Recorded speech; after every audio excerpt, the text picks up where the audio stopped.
Hi, everybody. I'm Vicki Abelson.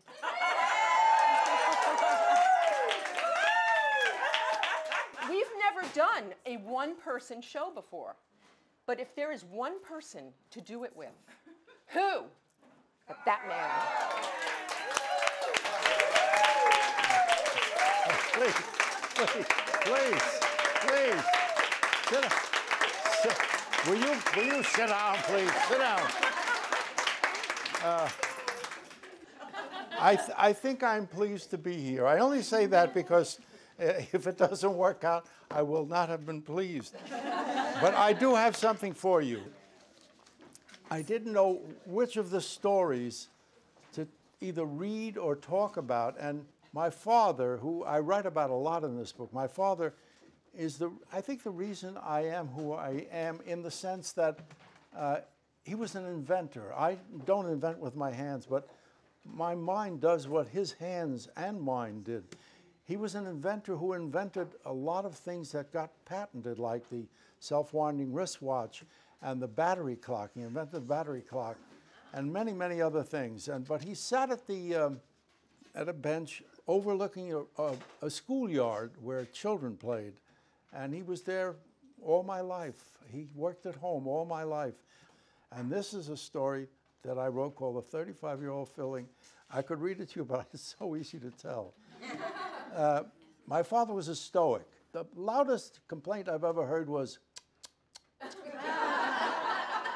I heard that twice while I was sitting there at 13. I hear him go, and I look up and he says, look at that. And I said, what? And he has something in his finger. And I said, what is that? He says, that's a filling that fell out of this tooth. It's been in that tooth for 35 years. Aww. I said, Pa, how do you know how long a filling has been in your tooth? He said, I put this one in myself. And I did just what you did. I said, what? I said, and he told me the story. He says, well, I was in Vienna. By the way, give you a background. My father came from a place called Czernowitz. At 14, he was a master watchmaker. He came to Vienna and plied his craft at 14. When he was 18 years old, he had two bad teeth that were hurting him. He went to a dentist. Dentist drilled the tooth and filled it, and he said it was the most excruciating moment in his life. He never felt such pain. He said he ran out before he touched the second tooth. He paid the man and ran away. And what he did, he knew he had another bad tooth that had to be filled. So he went to the library and read about dentistry. He read about how to make a facet. He read about how to make an amalgam with mercury and silver to make a filling. And he had a drill. He was a watchmaker. He had little drills. He says, I drilled my tooth, and he says, and if it hurt, I would stop. He says, that guy wouldn't stop. I would stop. He says, and it took me a little longer than it would. But he said, I finally filled my tooth. And I filled the tooth, and it lasted for 35 years. Wow. And he actually said, I wish it had been 50. He was 35. Anyway, somebody mentioned Carl Reiner. It's easy to tell. You don't mind if I tell stories. My wife and I had a wonderful, wonderful time in the south of France. We had bought a little house in a place called Castelerace.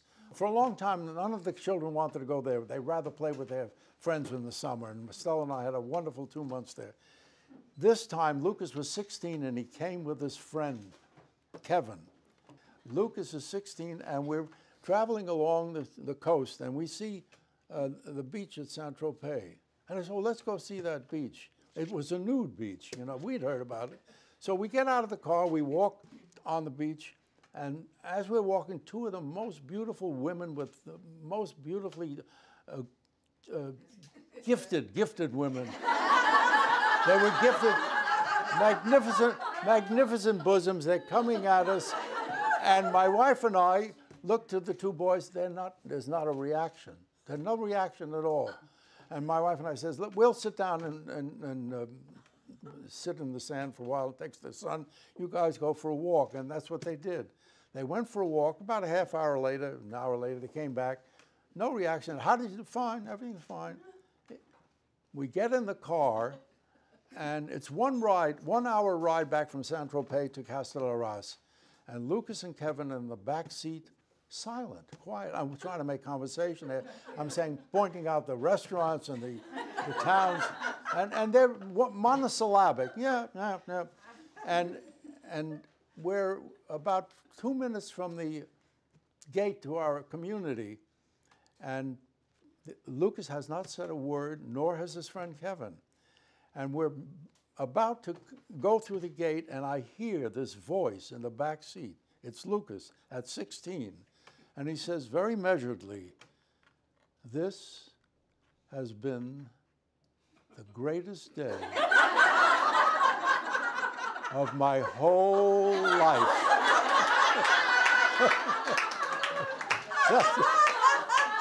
That's all he said. And my wife and I, we got hysterical. You know, it was so memorable that I put it in a book.